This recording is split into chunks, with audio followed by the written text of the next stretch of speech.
Hello, I'm Casey Aiken, and this is 21 This Week. Coming up next, are Montgomery County politicians determined to keep you stuck in traffic? Is Montgomery County doing enough on climate change? Why wasn't Damascus High School principal at the center of the failed handling of the broomstick rape case? Why was she allowed to resign instead of being fired?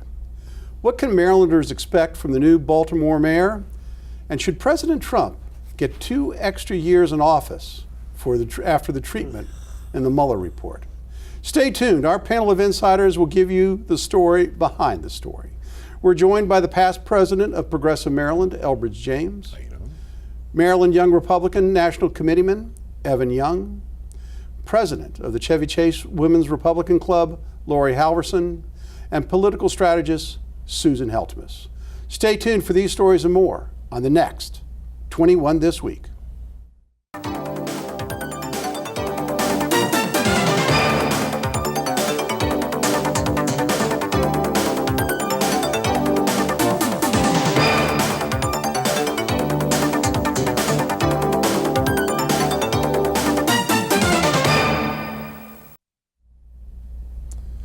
Councilman Tom Hucker held a town hall meeting in Silver Spring regarding the improvements that Governor Larry Hogan has proposed for the Beltway and the I-270 corridor last week.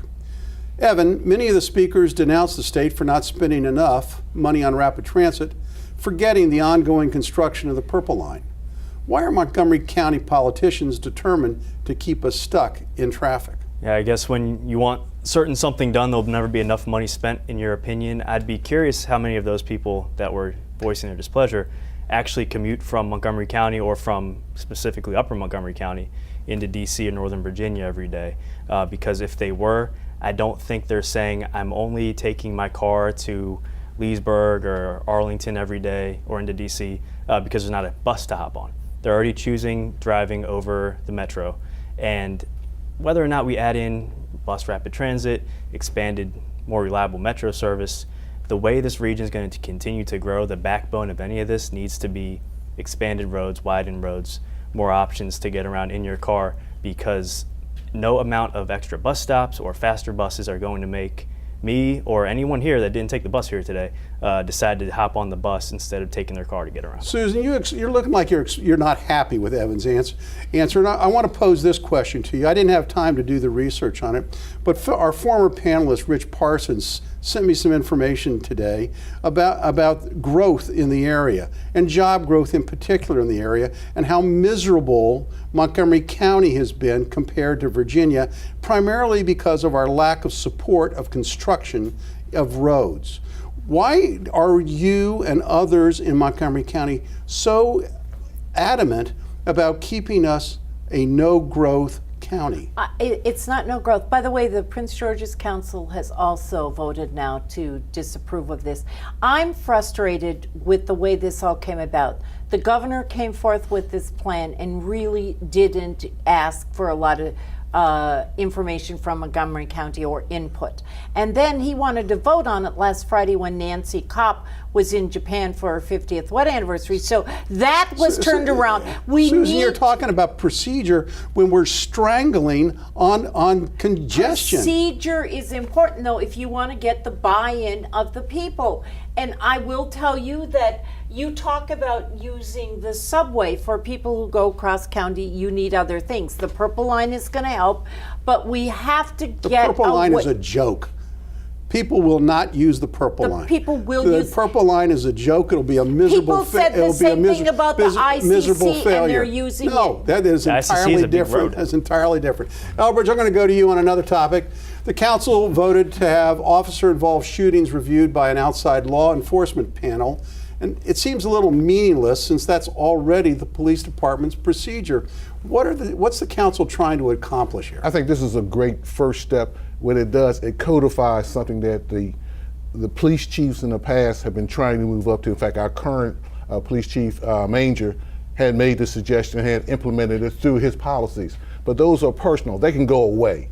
Now you have the county council picking up on his idea, or going along with his idea, and the county council and the county executive will put it into law, put it into codification, so that in fact no police chief can just decide not to do it anymore.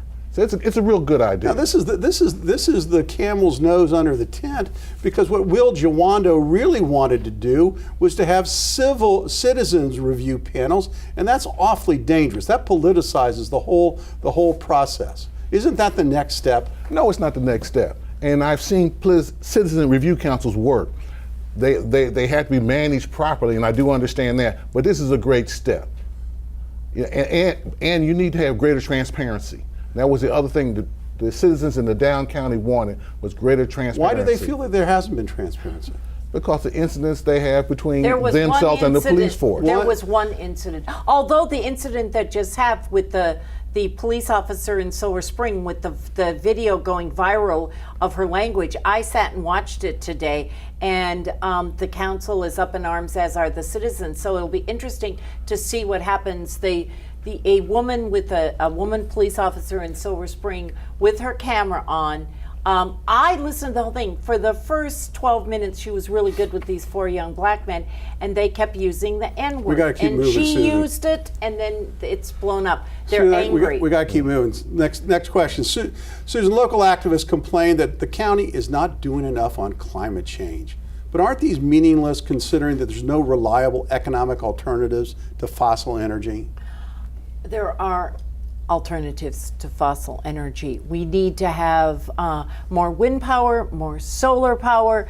Mark Elbridge wanted to get rid of the incinerator, and now he realizes that, that's the best we have right now, as opposed to putting it all into a dump. We need to look at alternative fuels. What happens when the wind doesn't blow and the sun doesn't shine? Well, the sun shines Well, here. then the earth will die. Yeah, remember that. Yeah, and if you read they're not reliable, and They are reliable. The More demand is exceeding the capacity that we have in our system. you know what I got to go to another topic, Susan. You just Laurie, don't on a listen. related matter, the Maryland Court of Special Appeals, the state's second highest ruling court, reversed a ruling by the Circuit Court and reinstated the county's ban on certain pesticides. Why does this seem that local counties and jurisdictions can overrule what the federal EPA has decided is a safe product to use? It's interesting that the EPA is now being replaced by the county council. It looks like the county council thinks they know more than the EPA, and they're making these decisions when there's already a government body that's determining what is safe for us.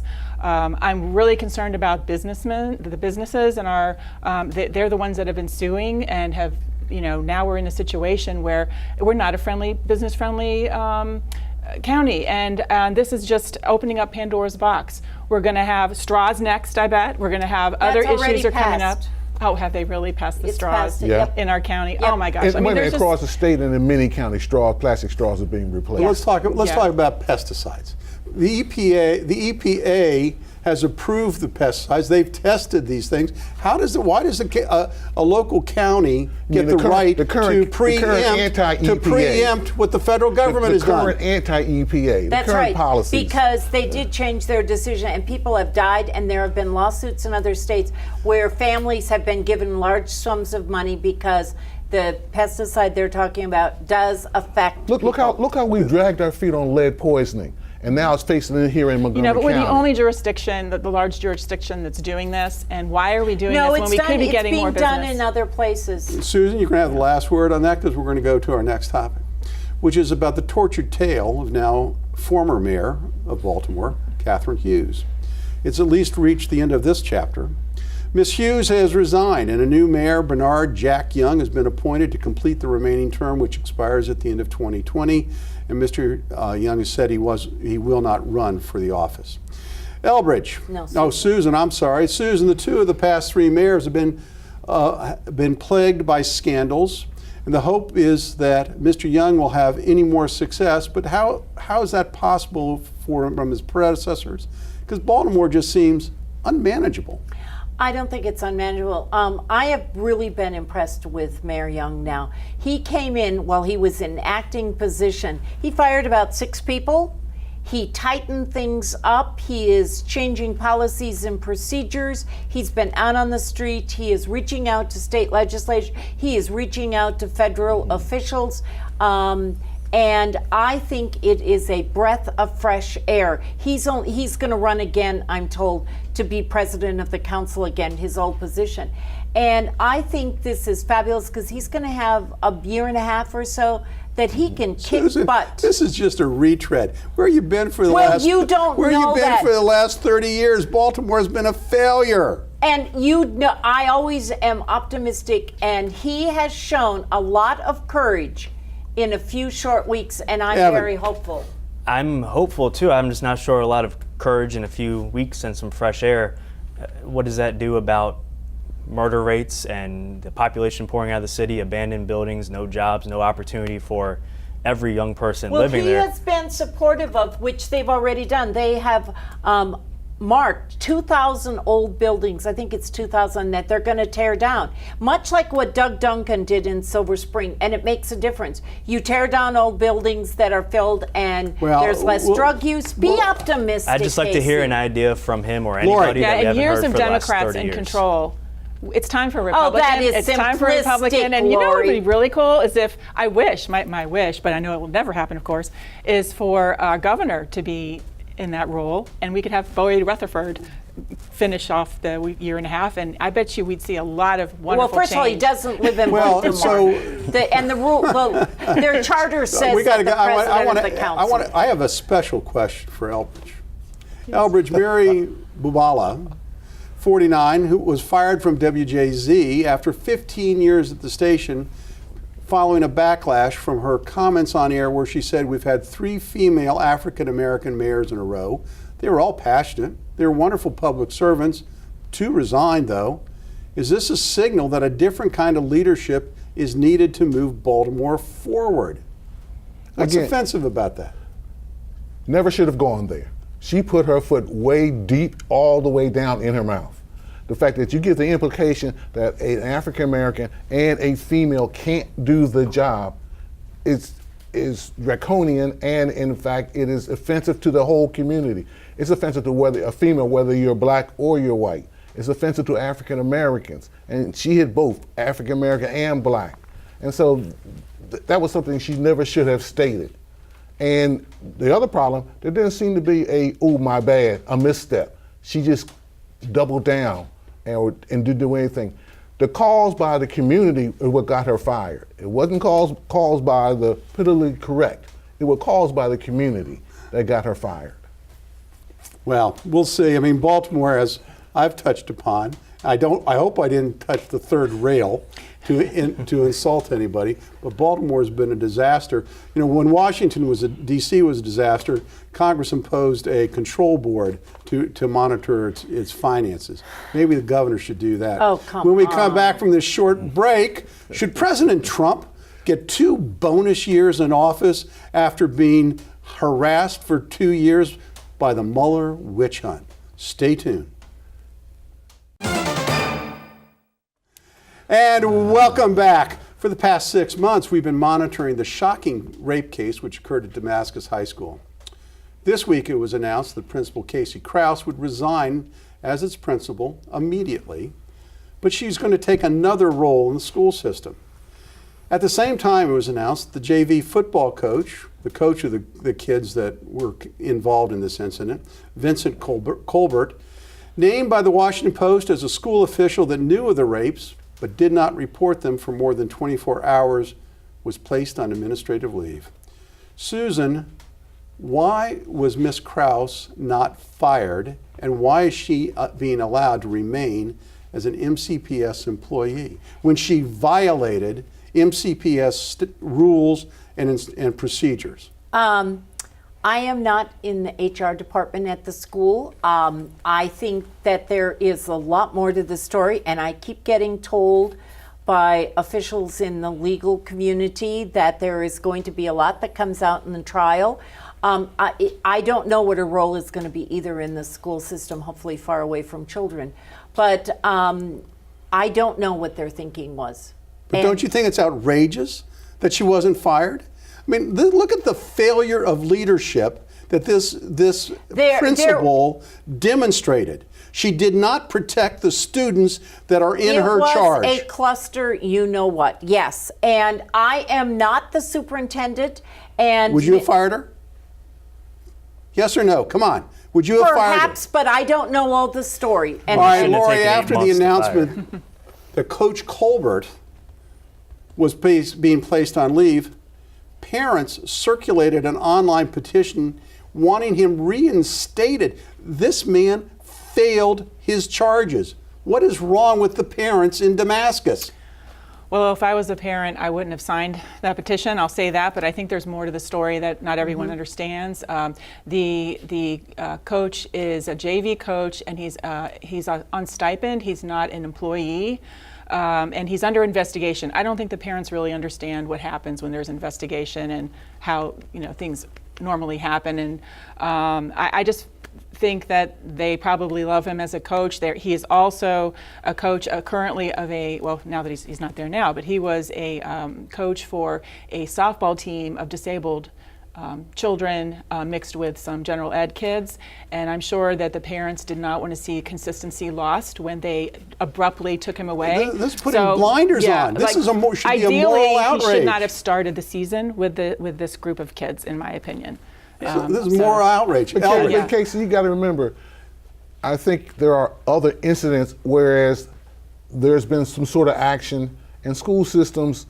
Some will take the immediacy of firing immediately. Others will put you to the side. Basically, they're putting to the side because we have talked about this. They're labor and you and I on the air. Union rules and this and that nature. Union rules. This has been going on for eventually that decades, person you is say. worked out. You tell us that this has been going on for years, that the community has known about this. Hazing has been going on. The degree of hazing has been going on. One of the students involved knew when he was in 8th grade that they did the broomstick, and he talked about being afraid of it. This is a moral lack of leadership. Evan, we got 30 seconds. Yeah, real quick. Wrap it up. I had two head coaches in high school, one in college, dozens of different assistant coaches throughout the time that I played. And maybe it's just because this was the sport I played, but I feel like the coaches there, it's a much closer relationship. And I don't care if you're an assistant or not. I've seen coaches fired for yelling too tough. And for him to have stuck around this long, it's wild. It's an outrage that this is being tolerated in the Montgomery County I think we schools. need to wait for Susan, the we trial. got to go on.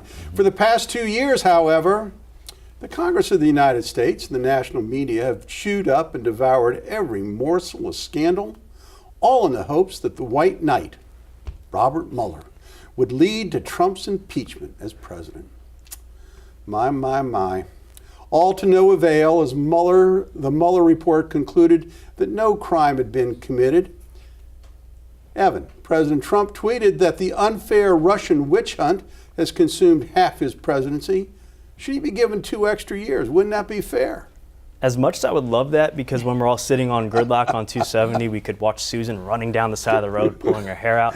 But unfortunately, I'm just going to stay home and do it. That's not or how. use public transit. Yeah, that's even better. You won't be the only one to ride on acting crazy. But that's unfortunately not how the Constitution works, and I'm not going to act like an insane liberal when you lose the Electoral College, so you want to abolish it. You don't like Trump appointing people on Supreme Court, so if you win, you want to add more people to it. Not how it works. I think the best thing that can be done is just give him 4 more years and re-elect him. It's better than 2. Well, I want to go to the referee here. Elbridge in basketball, when a shooter is fouled in the act of shooting, he's given an extra shot. Isn't that what happened to President Trump here? Wouldn't it be the fair thing to give him an extra shot here? President Trump, the Marion Barry of the national government. That's right. No, that man has done every kind of foul, travel, violation known to man. Did he palm the ball? Palm, carry. He did everything.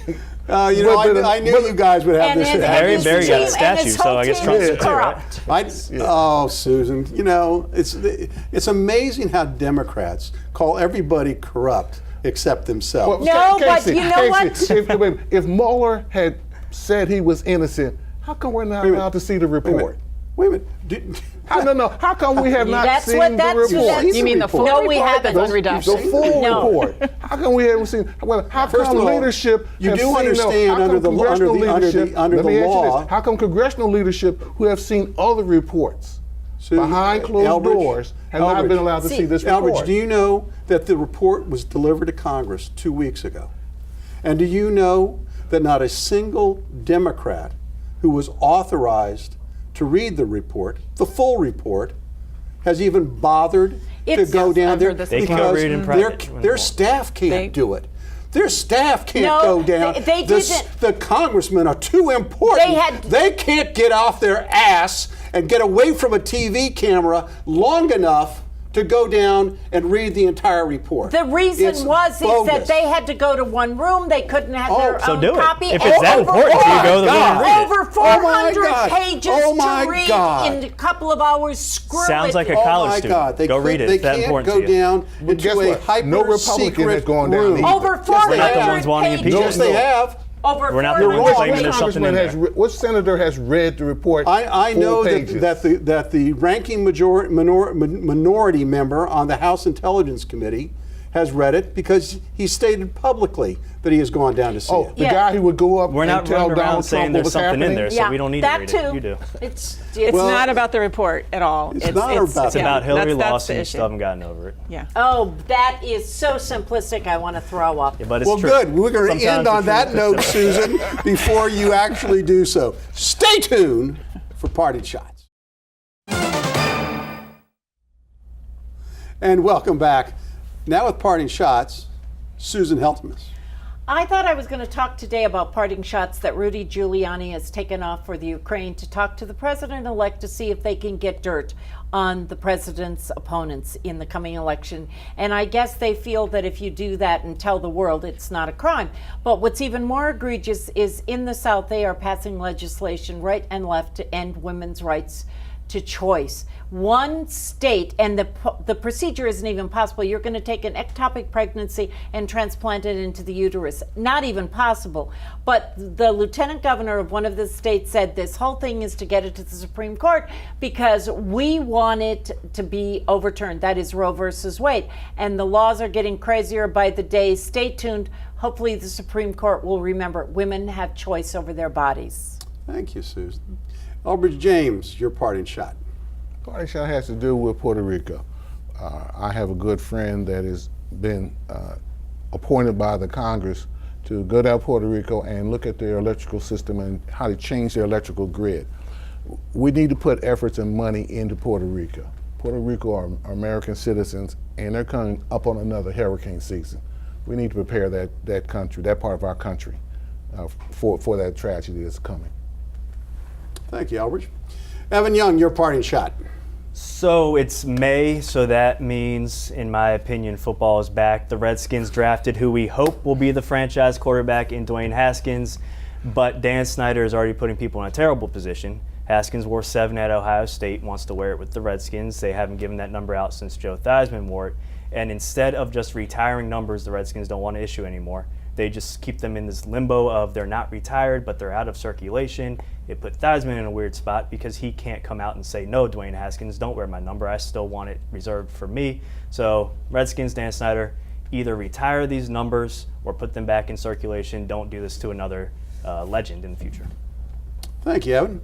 Laurie Halverson, your parting shot. Yes, well, if most of you are watching on a Sunday, it's Mother's Day. So just want to say happy Mother's Day to all the moms out there.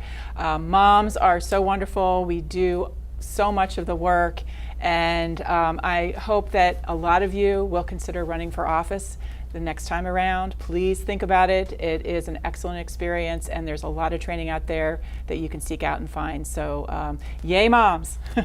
It's a wonderful thought. I almost had a heart attack last night when I walked into my house and I saw a basket of flowers on the kitchen table. And knowing that I hadn't sent them to my wife, I said, "Where did you get these flowers?" And she said, "The kids sent them to me." I almost fainted. It was just amazing. I couldn't believe they were that thoughtful. I sent flowers to my mom. I want to share your sentiments. I want to thank every mother out there, and I wish them all a wonderful Sunday. I want to thank the panel for being here for a lively edition of 21 this week. It feels good to be back in the host chair. I've been out for a little while.